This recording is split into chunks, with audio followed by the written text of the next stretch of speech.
Spencer, how did you get involved with mental skills training? Partially because I wasn't a very good athlete, to be honest with you.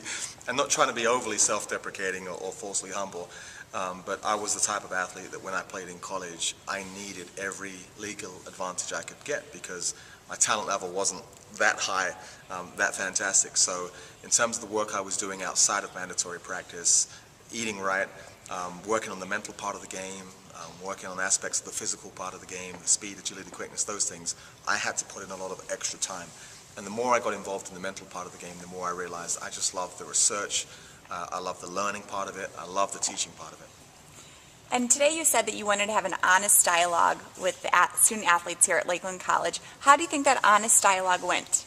I think it went well. I saw a lot of heads nodding, and I saw, in terms of the attention, the focus, it was absolutely there. So I think from a mental standpoint, it was great to see athletes really bought into the concept, and part of the key now is going to be follow-through here at Lakeland, is the degree to which they're going to take some of these skill sets and actually apply them week in, week out. Because even though we want the session and the dialogue to be motivating and inspirational, that's not the overall point of what we're trying to do. As is commonly said, great athletes follow through on their goals long after the emotion that set those goals has left their body. Meaning that it's great to be motivated after the time together and we're learning new skill sets. But what does that mean to that athlete now, 4 weeks from now, and 6 weeks from now, and 8 weeks from now? How well can they actually follow through on some of the skill sets that we discussed? And that's my hope and encouragement for the athletes here. You talked about having a line in the sand. Can you expand a little bit more about that? Sure. In the context of what we were discussing, it was talking about emotional arousal, or as I like to call it, hype. And that for athletes, there is a certain line in the sand which is their perfect level of emotional arousal, where they are best prepared to actually play and compete.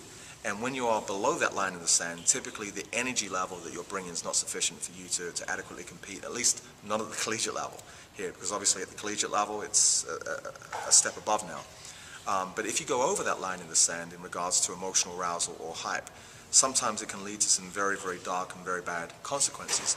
That even though you have a ton of energy and emotion, that doesn't always translate to great execution under pressure. And it's commonly said that there's only one thing more important than intensity in sports, and that's execution.